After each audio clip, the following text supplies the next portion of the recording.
네, 여러분 안녕하세요. 6월 6일 월요일 새벽 기도에 시작하겠습니다. 기도드리겠습니다. 은혜로우신 우리 아버지 주의 은총을 감사합니다.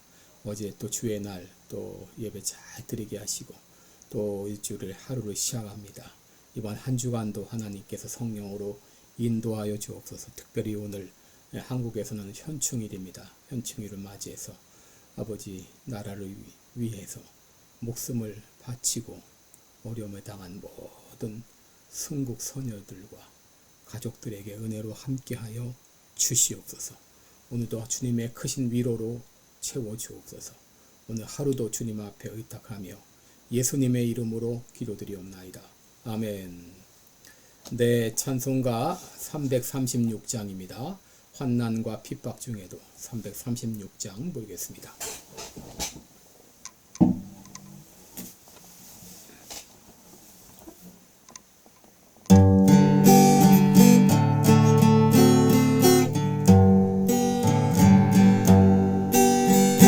환난과 핍박 중에도 성도는 신앙 지켰네.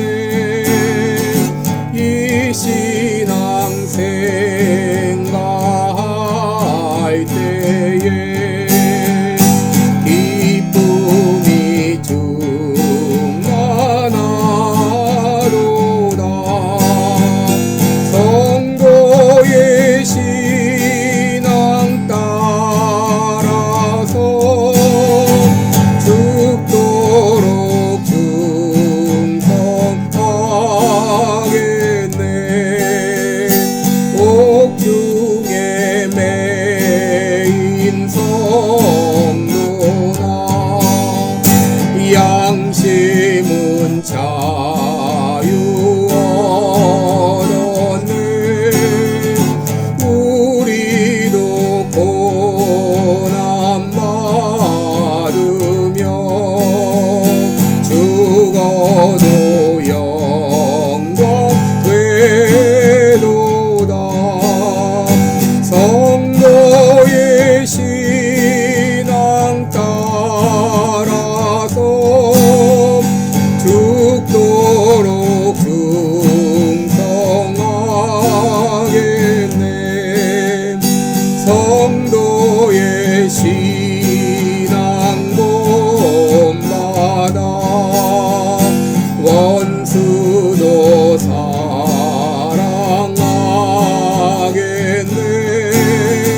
인자한 언어 행실로 뒤신앙 전파하리라.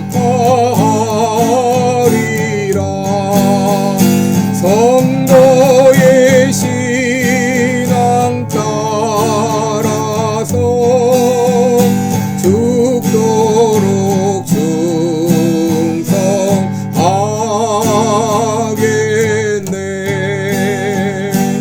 아멘.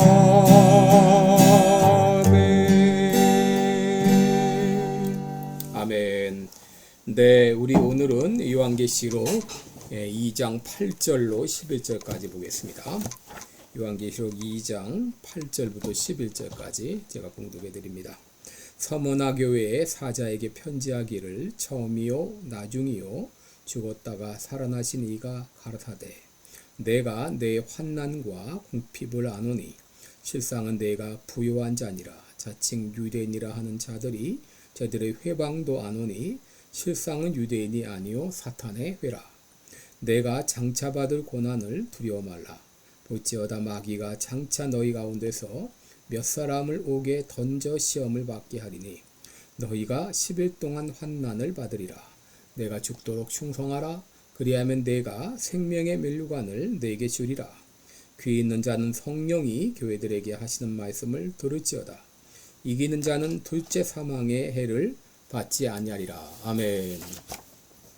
네, 우리 오늘은 우리 소아시아 교회 7교회 중에 두 번째 교회인 서머나 교회에 대해서 함께 말씀을 나누겠습니다. 여러분, 오늘 우리가 읽은 본문은 예수님께서 서머나 교회에 보낸 편지의 내용입니다. 서머나는 어딘가? 우리 지난주 살펴봤던 에베소에서 북쪽으로 약 35마일 떨어진 항구 도시입니다. 이곳은 사팔방으로 도로가 뻗어 있고 수많은 신전들이 있고 운동 경기장, 또 도서관, 또 공공극장이 갖춰져 있는 아주 신도시였습니다. 이런 찬란한 문명의 한복판에 교회가 세워졌는데 그 교회가 바로 서머나 교회입니다. 여러분, 당시 서머나에는 신앙생활을 위협하는 아주 중대한 요소가 있었는데 그것은 바로 가이사 숭배였습니다. 당시 로마 제국은 수많은 민족을 복속시켰기 때문에 이들을 하나로 묶어야 하는 숙제를 안고 있었습니다. 민족도 다르고 종교도 다른 이 모든 사람들을 어떻게 하나로 묶을 수 있는가? 그래서 만든 것이 바로 황제 숭배 사상이었습니다. 이것은 1세기 말 도미티안 황제 시대에 시행이 되었는데 1년에 한 차례씩 로마 시민들은 가이사 제단 앞에 무릎을 꿇고 향을 피우면서 가이사가 나의 주님입니다. 이렇게 고백만 하게 되면 그 사람이 무엇을 믿던 관계하지 않았습니다. 여러분, 비록 1년에 한 번이라 할지라도 예수 믿는 사람들은 그렇게 할 수가 없었던 것이죠. 오직 주님만이 나의 주님이신데 가이사가 나의 주님이라고 고백할 수 없는 일이죠. 이것으로 인해서 서머나 교회의 사람들은 엄청난 핍박을 받았습니다. 그런데 바로 이 서머나 교회에 예수님께서 찾아오신 것입니다. 예수님께서는 서머나 교회에 말씀하십니다. 9절을 보시면 내가 내 환난과 궁핍을 아노니 실상은 내가 부요한 자니라. 자칭 유대인이라 하는 자들의 회방도 아노니 실상은 유대인이 아니라 사단의 회라 라고 말씀하셨습니다. 여러분, 주님께서 서머나 교회에 제일 먼저 하신 말씀은 바로 내가 너희를 알고 있다라는 것입니다. 나는 너희의 환난과 궁핍을 알고 있다. 너희들이 이 자칭 유대인이라 하는 자들의 회방을 받고 있는 거 내가 다 알고 있다라고 말씀하셨습니다. 여러분, 우리가 살면서 참 답답한 순간은 나의 사정을 몰라줄 때입니다. 참 내가 이런 억울한 일을 당했는데 내 사정을 몰라줄 때 그것보다 억울한 일이 없는 것이죠. 그런데 예수님은 말씀하십니다. 서머나 교회에 말씀하시기를 나는 너희가 얼마나 큰 고통을 당하는지 너희가 얼마나 많은 괴로움을 당하고 있는지 나는 알고 있다. 특별히 서머나 교회가 유대인의 회로부터 회방을 받고 있다는 것까지도 내가 알고 있다라고 말씀하십니다. 여러분, 우리 주님은 내가 어떤 일로 무슨 어려움을 당하고 있는지 주님은 다 알고 계십니다. 여러분, 그런데 예수님께서 서머나 교회에 한 가지 놀라운 말씀을 또 하시죠. 그것은 너희가 비록 환난과 궁핍 가운데 있지만 실상은 부요한 자라는 것입니다. 겉으로 볼 땐 초라하고 볼품없지만 그러나 너희야말로 실상 부요한 자라라고 말씀하셨습니다. 여러분, 주님의 평가와 사람의 평가는 다르죠. 사람들은 외모밖에 보지 못합니다.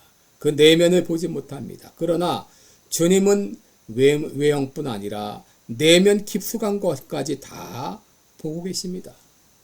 비록 서머나 교회가 겉으로는 볼품없는 교회였는지 몰라도 내면까지 살피시는 주님의 눈으로 볼 때 서머나 교회는 부요한 교회였습니다. 그 교회는 끊임없이 환난을 겪고 궁핍했지만 그러나 주님이 보실 때 그 교회는 부요한 교회였습니다. 우리 주님께서는 이 서머나 교회에 두 가지 메시지를 주셨는데 첫째는 장차 받을 환난을 두려워하지 말라는 것입니다. 10절에 보시면 장차 받은 환난을 두려워 말라. 볼지어다 마귀가 장차 너희 가운데서 몇 사람을 오게 던져 시험을 받게 하리니 너희가 10일 동안 환난을 받으리라 라고 했습니다. 여러분, 지금 서머나 교회는 환난의 한복판에 있습니다. 여러분, 환난을 받을 때 이 환난은 두려움을 가져옵니다. 언제 이 환난이 끝나게 되는지, 앞으로도 어려운 환난이 오는 것은 아닌지, 여러분, 이것으로 인해서 두려움이 찾아오는 것은 당연합니다.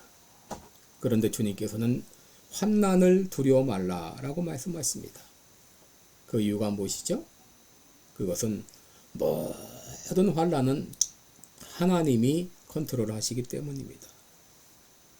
지금 그들이 당하고 있는 환난이나 앞으로 어떤 일을 당하게 될지 이 모든 것은 다 하나님께서 컨트롤하고 계시기 때문입니다.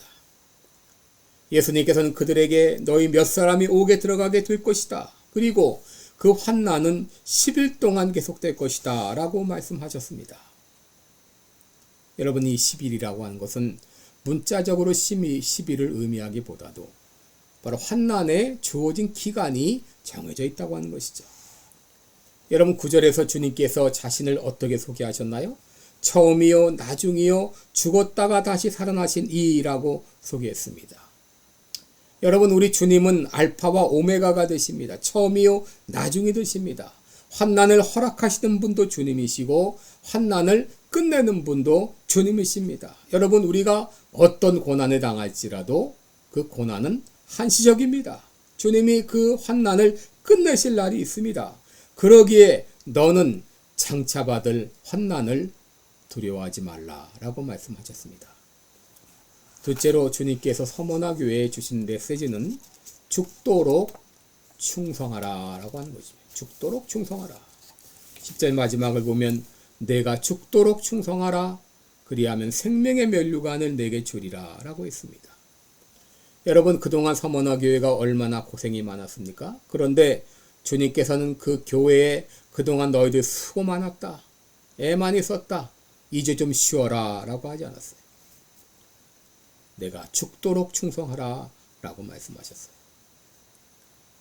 여러분, 우리가 왜 죽도록 충성해야 하나요? 우리가 믿는 주님은 처음이요 나중이요 죽었다가 다시 살아나신 이시기 때문입니다. 여러분, 우리가 충성하는 그 주님은 죽으신 분이 아니시라 지금 살아계신 우리 주님이십니다. 그러므로 그분을 믿는 사람들은 죽음의 상황에 이르러도 변함없이 충성할 수 있는 것이죠. 여러분, 또 우리가 왜 충성해야 되는가? 왜 죽도록 충성해야 되는가? 생명의 면류관이 예비되어 있기 때문입니다. 여러분, 9절에 보시면 당시 서머나 교회 교인들이 어떤 어려움을 당했는지 알 수 있습니다.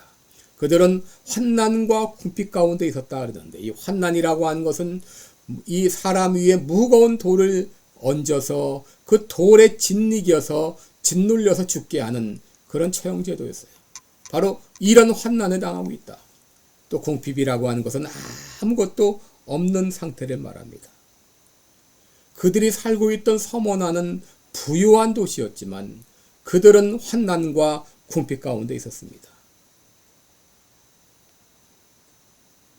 그런데도 그들을 향하여 주님께서는 죽도록 충성하라 라고 말씀하십니다. 그 이유는 생명의 면류관이 예비되어 있기 때문이다 라고 말씀하셔요. 여러분, 이 면류관이라고 하는 것은 당시 올림픽 경기 같은 데서 우승자에게 주어지는 화관을 말하죠. 우리가 끝까지 믿음을 지키면서 죽도록 충성할 때 우리 주님께서 우리를 위하여 생명의 면류관을 준비해 놓으셨다고 하는 것이죠. 어느 축제일이었습니다. 군중들이 열광하면서 외치는 소리가 들려왔습니다. 폴리갑을 처형하라. 폴리갑을 처형하라. 여러분, 당시 폴리갑은 에베소 교회의 감독으로서 어느 때나 거리낌 없이 나는 그리스도인이다, 그리스도인임을 공언하며 다녔습니다. 결국 체포가 되었고 처형을 하게 되었습니다. 마지막으로 폴리갑에게 묻습니다. 내가 로마 황제 가이사를 섬기겠느냐 아니면 그리스도를 섬기겠느냐라고 선택을 받았을 때 그는 놀라운 말을 했습니다. 나는 86년간이나 그리스도를 섬겨왔어. 그러나 그분은 이제까지 한 번도 나를 모른다고 하지 않았어. 그런데 어찌 내가 나의 왕을 저주하겠어 라고 외치면서 유유히 화형장으로 불길에 던져졌습니다. 여러분, 오늘 주님께서 우리에게 주시는 메시지가 무엇입니까? 그동안 힘들고 어려웠지? 참 고생 많았다. 이만하면 됐다. 이렇게 말씀하시지 않고 죽도록 죽기까지 충성하라고 말씀하십니다. 기도하겠습니다. 은혜로우신 우리 아버지, 우리가 주님을 위해서 애쓰고 노력하고 수고 많이 했습니다. 그러나 주님이 우리에게 베풀어 주신 그 은혜에 비하면 아무것도 아닙니다. 오늘 주님은 우리에게 죽도록 충성하라. 내가 생명의 면류관을 주리라 라고 말씀하십니다. 그 생명의 면류관을 바라보면서 죽기까지 충성하는 우리 모두가 되게 해주옵소서. 예수님의 이름으로 기도드리옵나이다. 아멘. 네, 이번 한 주간도 복된 한 주간 되시고 여러분 계속해서 기도하시고 우리가 죽도록 주님께 충성하기를 다짐하는 이 아침 되시기 바랍니다. 고맙습니다.